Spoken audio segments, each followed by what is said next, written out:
Pria bernama Denny ini selalu mengenakan kalung anjing di lehernya tuh guys. Dan ia selalu dilatih layaknya anjing pemburu tuh. Setiap kali kalung anjing itu dilepas, Denny langsung menerjang dan menghajar semua musuh tuannya. Ia bertarung seperti binatang buas, begitu cepat bahkan mampu menghindari peluru dari jarak dekat. Bosnya adalah lintah darat yang kejam.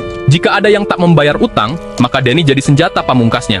Saat Denny berada di kandangnya, ia makan makanan anjing tuh guys dan melampiaskan amarahnya pada Samsak. Pukulannya yang begitu kuat membuat Samsak itu robek dan pasir tumpah ke lantai. Ia menadah pasir itu seolah merasa telah melakukan dosa. Lalu ia gunakan lakban untuk memperbaiki Samsaknya itu. Lambat laun nama Denny pun mulai dikenal.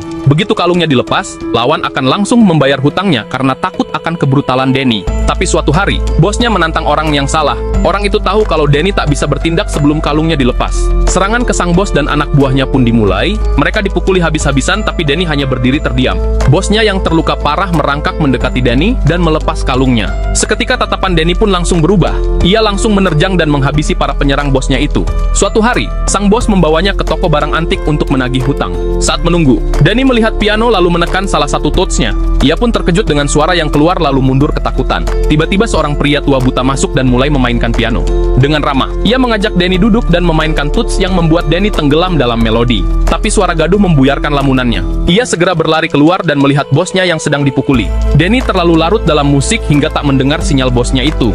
Sebagai hukuman, ia pun kembali dikurung dalam kandangnya.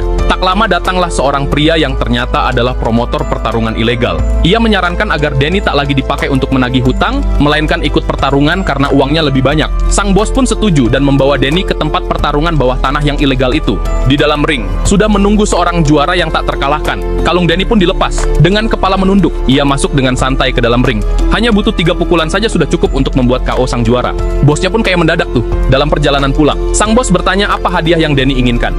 Denny pun menjawab, "Aku ingin piano," yang membuat sang bos tertawa. Lalu tiba-tiba sebuah truk menabrak mobil mereka. 3 pria bersenjata otomatis turun dan menembaki mobil mereka. Ternyata mereka datang untuk membalas dendam. Setelah 3 pria itu pergi, Denny yang selamat mulai merangkak keluar dari bawah tubuh bosnya yang sudah tak bernyawa. Kini ia pun sendirian tanpa tempat tinggal. Dalam keadaan luka dan kesepian, Denny kembali ke toko piano itu. Di sana ia kembali bertemu dengan pria tua buta tadi, yang akan membawa kehidupan baru buat Denny.